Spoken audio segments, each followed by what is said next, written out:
Tangis Iwayan Agus Suartama atau Agus difabel pecah di ruang tunggu tahanan Pengadilan Negeri Mataram usai mengikuti sidang perdana perkara kekerasan seksual yang menjeratnya hari ini, Kamis, tanggal 16 Januari tahun 2025.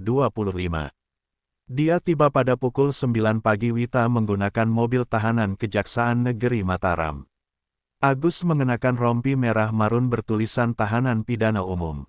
Sebanyak 7 pengacara akan mendampinginya di meja hijau. Selepas persidangan, Agus langsung dibawa kembali ke lapas kelas 2A Kuripan. Saat menuju mobil tahanan, Agus masih didampingi ibu dan bapaknya. Sang bapak berupaya menutupi wajah anaknya dari sorotan kamera wartawan dengan kantong plastik yang ia bawa. "Hati-hati sayang," ucap dia sembari melambaikan tangan sesaat sebelum pintu mobil tahanan ditutup petugas.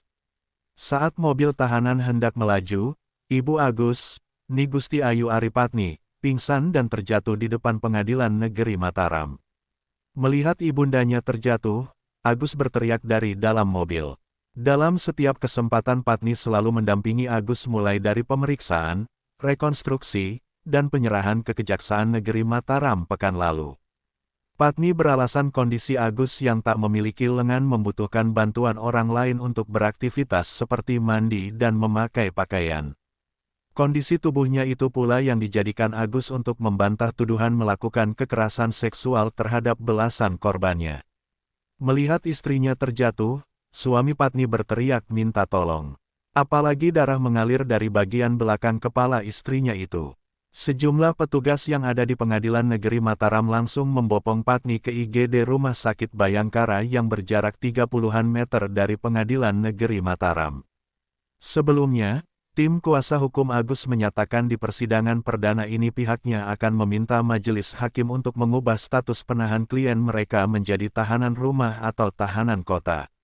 Alasannya Agus merasa tidak nyaman berada di rutan karena fasilitas dan pendamping bagi tahanan difabel di lapas yang dijanjikan tak sesuai harapan. Agus mengeluhkan kondisi ruangan di Lembaga Pemasyarakatan Kelas 2 Lombok Barat. Pria difabel yang diduga melecehkan mahasiswi itu menyebut minimnya fasilitas di ruang lapas tersebut. Sebelumnya ada pemberitaan, ada sebuah pendampingan di lembaga permasyarakatan atau disebut untuk memenuhi hak-hak disabilitas. Ternyata bohong, keluh Agus di Pengadilan Negeri Mataram. Beberapa waktu lalu, Ketua Komisi Disabilitas Daerah Nusa Tenggara Barat Joko Jumadi berkoordinasi dengan Lapas Lombok Barat untuk menyiapkan sel khusus saat Agus ditahan. Menurut Joko, Lapas Lombok Barat telah memiliki 2 ruangan khusus yang bisa digunakan untuk menampung penyandang disabilitas seperti IWAS. Ia menilai kedua ruang tahanan itu bisa ditempatkan untuk IWAS. 1 kamar ada 2 kamar mandi. Toiletnya ada yang jongkok dan duduk, kemudian ada shower, imbuh Joko kala itu. Di sisi lain, Joko meminta agar IWAS mendapatkan pendamping selama menjadi tahanan lapas. Menurut dia, pendamping IWAS dapat berasal dari warga binaan di lapas tersebut.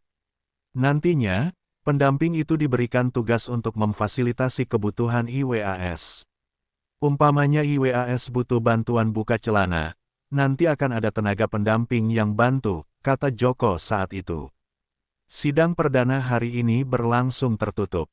Jaksa penuntut umum mendakwa Agus telah melanggar pasal 6C dan 6A junto pasal 15 UU nomor 12 tahun 2022 tentang tindak pidana kekerasan seksual dengan ancaman hukuman 12 tahun penjara dan denda maksimal 300 juta rupiah.